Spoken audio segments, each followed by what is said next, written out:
자, 반갑습니다. 포스코홀딩스 주주님들, 이채은입니다. 오늘 장 선생님 대신에 제가 또 이렇게 왔는데요. 가끔 오긴 하지만 이제는 좀 익숙한 목소리죠. 자, 어제 브리핑에서는 중국 탄산 리튬 선물 가격이 급등한 것에 비해서 우리나라 리튬 관련주들은 지지부진한 모습을 보이는 게 안타깝다, 이런 말씀 드렸었는데요.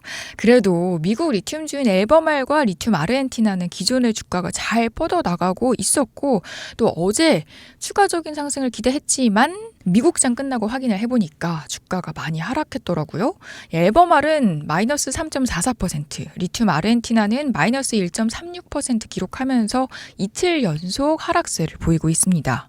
자, 왼쪽 그래프는 탄산리튬 선물 가격의 그래프인데요. 이 그래프상으로 보시면 최근 추세도 굉장히 괜찮고 관련주들 추가 급등이 나와줘도 모자라 보이는데 대체 왜 관련주들은 떨어졌을까? 궁금하셨죠?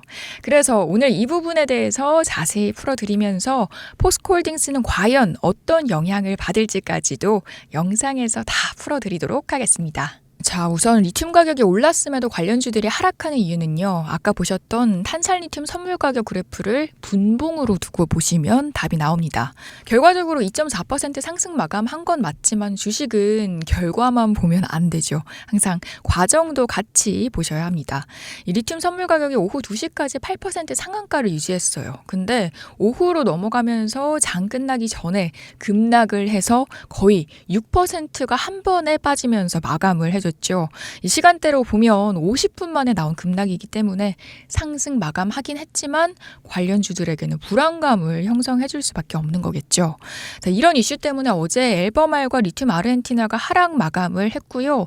또 엘버말 같은 경우는 개별적인 이슈가 하나 더 있습니다.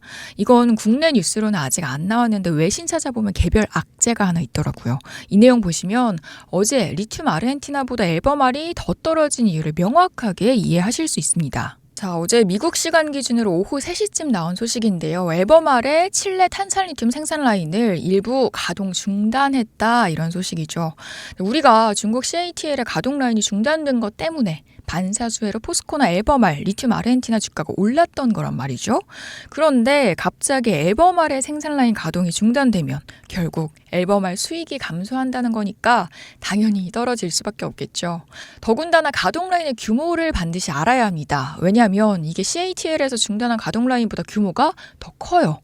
이 밑에 보시면 엘버말의 칠레 탄산리튬 총 생산 용량은 연간 8만 톤이라고 적혀 있죠.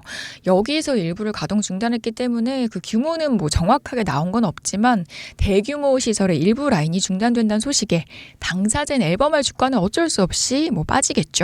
자, 간단하게 생각하면 포스코 제철소 라인 하나를 가동 중단한다는 거랑 똑같은 얘기입니다. CATL에서 운영하는 장시성 광산 같은 경우는 이번에 채굴 라이선스 기간이 만료돼서 중단된 건데 이 부분을 여러분들이 잘 알고 계셔야 합니다. 이 라이선스 만료 때문에 중단이 됐다는 얘기는 라이선스 허가가 나면 다시 가동될 물량이라는 걸 생각하셔야 되는 건데요. 그래서 이런 리튬 가격 급등 축제가 천년 만년 이어지지는 않을 거란 거예요. 이 일정 잘 기억하시기 바라고요.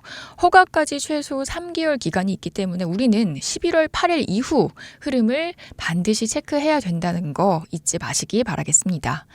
그리고 지금까지 중단된 글로벌 리튬 생산 규모는 CATL의 6.5만 톤 플러스 엘버말의 8만 톤 중 일부이기 때문에 글로벌 공급량으로 봤을 때는 3에서 5% 정도 되는 수준이죠. 수요와 공급의 논리로 이야기를 해보면 기존 수요는 그대로인데 공급사의 공급량이 떨어지게 되니까 당연히 제품, 즉 리튬의 가격은 오를 수밖에 없는 겁니다. 정리를 하자면 지금 리튬 공장 공급 제한으로 상승한 리튬 가격은 결국에 기업의 자체 생산 중단이 아니라 일부 문제로 인한 일시적인 중단이기 때문에 모든 문제가 해결되고 나면 약 5% 규모의 공장은 당연히 재가동이 되겠죠. 그러면 리튬 공급도 다시 안정화될 거고 가격도 제자리를 찾아가겠죠. 근데 그렇다고 해서 포스코 주가가 다시 떨어질 것이냐? 그건 또 아닙니다. 왜냐하면 리튬 가격이 순수하게 올라오려면 전기차가 잘 팔리고 매해 판매량이 꾸준히 상승을 해야 하는 거거든요.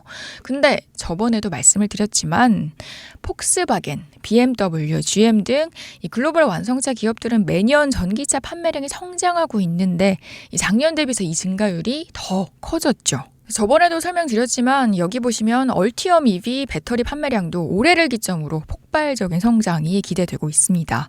그러니까 지금 리튬 가격이 공장 이슈로 단기간 요동치곤 있지만 결국 이번 상승으로 하여금 가격 바닥은 확인했다라고 생각이 됩니다. 그래서 포스코 주가는 최근에 잠잠하긴 하지만 장기 이동 평균선을 상향 돌파해준 만큼 앞으로의 우상향이 기대되고 있고요. 다음 영상에서는 2차 전지의 다음 먹거리인 ESS에 대해서도 포스코가 얼마만큼의 수혜를 받을 수 있을지 다뤄드리도록 할 테니까요. 여기까지 보셨다면 구독과 좋아요는 꼭 한 번씩 부탁드리겠습니다. 그럼 다음 영상에서 뵙도록 할게요. 감사합니다.